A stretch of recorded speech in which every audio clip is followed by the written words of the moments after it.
नमस्कार मित्रों, great astro channel में आपका स्वागत है। मित्रों, ज्योतिष में एक कुंडली में 12 भाव होते हैं और ये 12 भाव जिंदगी को, जीवन को बताते हैं। अगर किसी की कुंडली में राजयोग है, बड़ा धन योग है, उसके आगे बढ़ने के योग है, तो दोस्तों इन 12 भावों में कहीं भी कुछ विशिष्ट प्रकार का बल उत्पन्न होगा।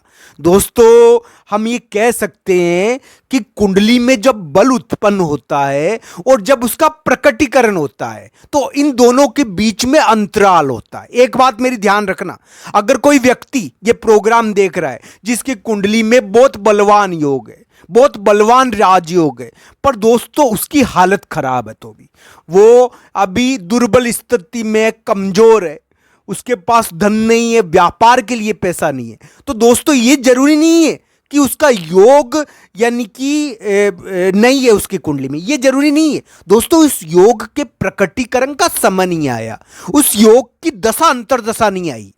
मित्रों, एक बात मेरी ध्यान रखना, योग क्या होते हैं? पत्थर की जैसे पड़े रहते हैं, एक गांठ की जैसे, गांठ होती है ना जो उलझी हुई, वैसे पड़े रहते हैं। मित्रों, कोई उनको छेड़ता नहीं है तो वो पड़े ही रह जाते हैं। तो मित्रों, कुंडली में जब योग पड़े रहते हैं ना, तो वो पड़े रहते हैं। वो छिड़ीजते कब है? तब कब प्रकट होते हैं वो? जब उसकी दशा आती है, जब उस योग को छेड़ा जाता है। और योग को वापस छेड़ने का कार्य कौन करता है? दोस्तों, समय। समय उस योग को वापस छेड़ता है। वो समय किसके द्वारा छेड़ता है उस योग को? दशा के द्वारा, गोचर के द्वारा। तो ये ध्यान रखना चाहिए, हर कुंडली में कुछ विशिष्ट प्रकार के योग होते हैं, कुछ विशिष्ट प्रकार के यानी कि ग्रह स्थिति होती है जो गांठ के समान, एक प्रकार के यानी कि संयोजन के समान पड़ी रहती है। उनको कोई छेड़ता भी नहीं है तो वो चुपचाप पड़ी रहती है। मित्रों, उस योग का फल नहीं मिलता है। तो मित्रों, जब उसका फल मिलने का समय आता है ना, वो कब आएगा? जब उस योग को छेड़ा जाएगा। उस योग को, वर्तमान में जो ग्रह चल रहे हैं उस योग को छेड़ते हैं, उस योग को प्रकट करते हैं। तो मित्रों, इसको ही हम काल चक्र कहते हैं, इसको समय चक्र कहते हैं। तो दोस्तों, ये ध्यान रखना चाहिए कि प्रभु की कृपा इसमें बहुत बड़ा योगदान निभाती है। भगवान की कृपा हमको यानी कि इस प्रकार के कर्म करवाती है कि वो योग छिड़ जाता है। अगर किसी की कुंडली में धन योग है, मान लो, यानी कि बहुत बड़ा धन योग बना हुआ है, उसके दूसरे स्थान का स्वामी बलवान हो रखा है, मान लो उसके दूसरे स्थान का स्वामी चंद्रमा है और बहुत बलवान हो रखा है, फिर भी वो प्रकट नहीं हो पा रहा, वो दरिद्र स्थिति में है वो व्यक्ति, उसके धनयोग तो है फिर भी वो दरिद्र स्थिति में। मित्रों, तो अब उस योग को, उसके धनयोग शुरू कब होगा? उसके धनयोग शुरू होने का 2 तरीके हैं मित्रों, 2 प्रकार के तरीकों से उसका धनयोग शुरू हो सकता है। मित्रों, जो पहली चीज है, या तो उसकी चंद्रमा की दशा है, या उससे संबंधित दशा है, या मित्रों उससे संबंधित वो कर्म करे।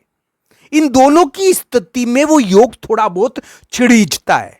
मित्रों, हम उस ग्रह योग से संबंधित कर्म भी करते हैं ना, तो वो ग्रह योग प्रकट होने की स्थिति में आता है। इसको ही उपाय कहा जाता है मित्रों। उस ग्रह योग से संबंधित कर्म करना, उस ग्रह योग से संबंधित कार्य करना, मित्रों वो भी योग को प्रकट करना कहलाता है। मित्रों, तो इस प्रकार की चीजें भी करनी चाहिए। जब भी तो दोस्तों मैं कहता हूं कि प्रभु की भक्ति में बहुत बल है। प्रारब्ध क्या है? भाग्य लिखा हुआ तो है, पर ये मान लीजिए कि वो अंतिम रूप से नहीं लिखा हुआ है मित्रों, उसमें परिवर्तन होता रहता है।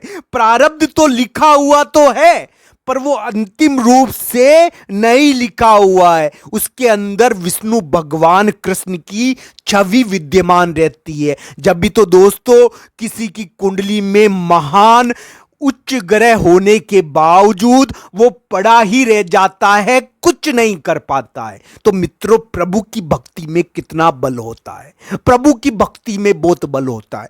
इसलिए प्रभु की भक्ति करनी चाहिए, 10 मिनट भगवान की पूजा करनी चाहिए। दोस्तों, हमारे अंदर जो विद्यमान है, जो कुंडली में विद्यमान है, उसको प्रकट किए बिना हम उसका फल कैसे प्राप्त कर सकते हैं? तो दोस्तों, प्रभु की भक्ति से ही तो लक्ष्मी की प्राप्ति होती है। लक्ष्मी का मतलब क्या है? सिद्धि, सफलता। तो प्रभु की भक्ति से सफलता मिलती है। दोस्तों ये कहते हैं कि प्रभु का जो भक्त होता है, भगवान कृष्ण का जो भक्त है, वो कभी परास्त नहीं हो सकता, वो कभी हार नहीं सकता, वो हारते हारते भी जीत जाता है। तो मित्रों, ये एक बहुत बड़े अनुभव की बात है कि भगवान की भक्ति में बहुत बल होता है और ये सबको करनी चाहिए, ये रोज करनी चाहिए ताकि बल बढ़े। दोस्तों, ग्रह यानी कि अपने आप समुचित रूप से कार्य करने लग जाए, यही मूल है ज्योतिष का। तो मित्रों, ये ध्यान रखना चाहिए कि यानी कि हर योग, हर ग्रह योग यानी कि प्रकट कब होगा? जब उसकी दशा आएगी, जब उसकी अंतर्दशा आएगी, जब उसको यानी कि आकाश में जो ग्रह वर्तमान में चल रहे हैं उस ग्रह योग को छेड़ेंगे। अगर किसी की कुंडली में राजयोग है, मान लो उसके 10वें स्थान का स्वामी महाबलवान है, बहुत बड़ा ताकतवर हो रखा है, पर मित्रों तो भी उसके कामकाज नहीं बने। तो मित्रों, इसके पीछे कारण क्या है? उसका ग्रह योग पड़ा है, एक जगह पड़ा है कुंडली में, पर उसको कोई छेड़ नहीं रहा, उसको कोई दशा अंतर्दशा गोचर छेड़ नहीं रहा। तो मित्रों, इस कारण वो चुपचाप उसी स्थिति में पड़ा हुआ है, उसकी तरक्की नहीं हो पा रही। मित्रों, उसकी तरक्की कब होगी? जब उसको ऊपर उस ग्रह योग को छेड़ा जाएगा, उससे संबंधित दशा अंतर्दशा आएगी। तो मित्रों, इसको ही हम यानी कि भाग्य का चक्र कहते हैं। दोस्तों, इसको ही हम भाग्य कहते हैं, ये ध्यान रखना चाहिए। और ये प्रभु की कृपा से हमारे लिए अच्छा भी हो जाता है।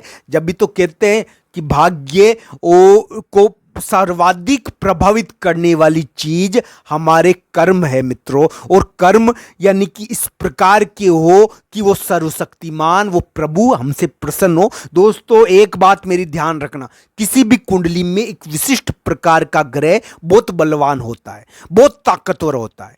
मित्रों, उस ग्रह को सदैव देखना चाहिए, उस ग्रह को ध्यान रखना चाहिए। वो हमारे कार्यों में अगर बाधा डाल रहा है तो उससे संबंधित उपाय भी करने चाहिए। मित्रों, एक बात मेरी ध्यान रखना, बहुत सारी कुंडलियों में देखने को मिला है कि बहुत सारे लोगों ने अपने जो खराब ग्रह होते हैं, जो उनके लिए बाधक होते हैं, उनसे संबंधित कर्म करे, उनसे संबंधित कार्य करे।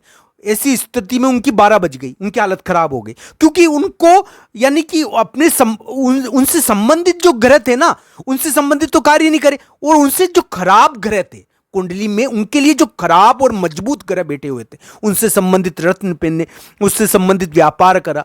तो दोस्तों, उनमें खत्ता खाना ही है, उनमें उनकी गड़बड़ होनी है। आप अपने विरोधी के अनुसार कार्य करोगे तो आपको गड़बड़ तो होगी। अपने विरोधी के अनुसार आप व्यापार कर रहे हो, विरोधी के अनुसार कर्म कर रहे हो, आपको अपने मित्रों के अनुसार कार्य करना चाहिए। तो दोस्तों, मित्र ग्रह के अनुसार कार्य करना चाहिए, शत्रु ग्रह के अनुसार कार्य नहीं करना चाहिए। शत्रु ग्रह के अनुसार कार्य करने वाले फिर होते ही ये दिक्कत में आते ही हैं, तो ये ध्यान रखना चाहिए।